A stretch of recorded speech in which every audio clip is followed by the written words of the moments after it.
Gente, eu estou aqui no Congresso Brasileiro de Psiquiatria, no Rio de Janeiro. Encontrei o Dr. Igor Caldato, que ele é psiquiatra, e vai responder aqui pra gente as principais perguntas que vocês fizeram para mim sobre a ansiedade. Tudo bem, doutor? Oi, Natália. Prazer te encontrar aqui no Congresso, prazer de revê-la.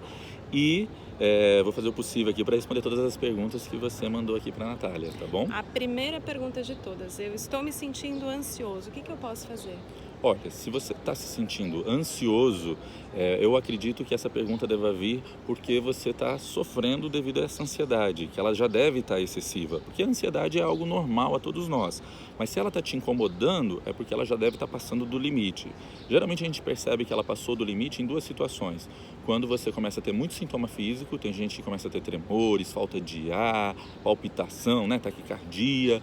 E outras pessoas percebem que essa ansiedade está afetando muito no dia a dia dela. Então atrapalha nos relacionamentos, nos relacionamentos sociais, amorosos, atrapalha no trabalho. Então aí, realmente, o que você deve fazer? Procurar ajuda profissional é o mais adequado. O psiquiatra é o médico especialista em saúde mental, que é quem é responsável por dar esse diagnóstico mais efetivo. Então ele que vai dizer para você se você tem um transtorno de ansiedade, ou seja, se essa ansiedade passou do limite aí, causando uma provável doença. E aí a gente vai avaliar a gravidade dela para determinar os possíveis tratamentos. E ia te perguntar se o remédio é a única saída, né? Ou uma mudança de estilo de vida pode ajudar a melhorar essa situação? Então, a medicação não é a única saída. Nem sempre precisa de medicamento para a gente tratar a ansiedade. Quando preciso, quando necessário, aí sim a gente pode usar e não precisa ter medo também, porque a medicação ela está aí para ajudar e quando bem indicada por um profissional adequado, não tem problema. Mas a gente tem outras alternativas, principalmente em quadros de ansiedade, que a gente começa a tratar já no início, quadros mais leves. E aí a mudança de estilo de vida é fundamental. A atividade física, a uma boa alimentação, a própria meditação, né? A espiritualidade, religiosidade, ou aí cada um tem a sua. Então tudo isso vai fazer com que a gente crie uma blindagem emocional, para que a gente não absorva tanto os fatores estressantes aí da vida e que essa ansiedade ela não progrida, não cresça de maneira a te incomodar tanto, né? Teve uma pessoa que me escreveu, doutor, que todo mundo que eu conheço tem ansiedade, eu inclusive.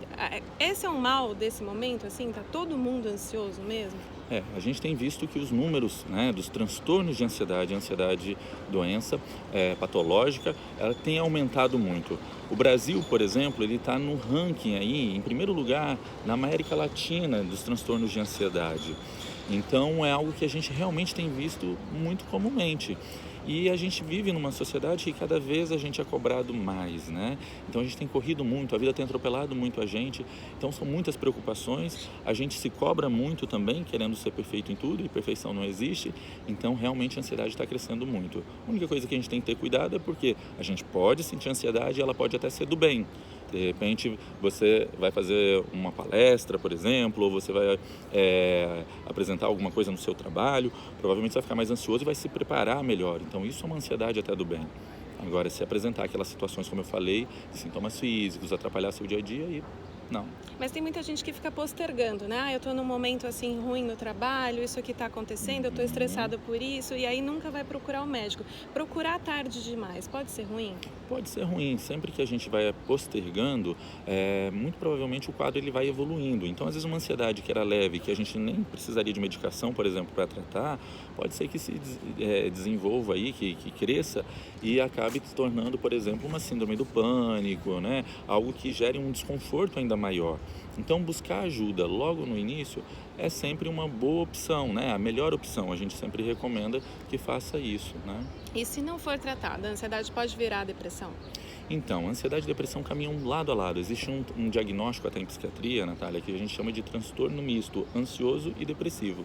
Porque se a gente pega o livro de psiquiatria, por exemplo, você tem lá didaticamente dividido o capítulo de depressão, de ansiedade, de compulsão alimentar. Na prática, o que a gente mais vê é que você pega um pouquinho de cada, chacoalha e sai a gente.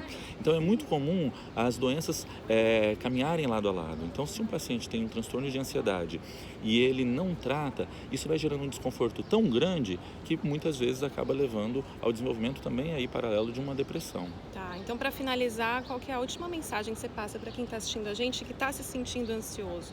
Isso. A mensagem é: não minimize o teu sofrimento. Se isso está lhe causando angústia, não fique achando que é bobagem, que é frescura, que é todo mundo dá conta, você não dá conta. As pessoas não ficam muito falando por aí porque tem vergonha. Mas no consultório eu sempre vejo as pessoas falando que, poxa, eu não buscava ajuda porque eu tinha preconceito, eu tinha vergonha de ir ao psiquiatra, né? A gente tem muito preconceito ainda e a gente precisa quebrar isso. Coloquem na cabeça, né? Eu falei isso ontem, Dia Mundial aí da Saúde Mental. Não existe saúde sem saúde mental. Então não adianta a gente cuidar só do físico também, obviamente é importante, mas também a gente precisa cuidar aqui, ó, da mente, senão o corpo também vai adoecer. Legal, muito Tá obrigada. bom? Foi um prazer ter Nada. você. Imagina, Natália, Obrigada. sempre à disposição. Legal. Obrigada, gente. Até mais.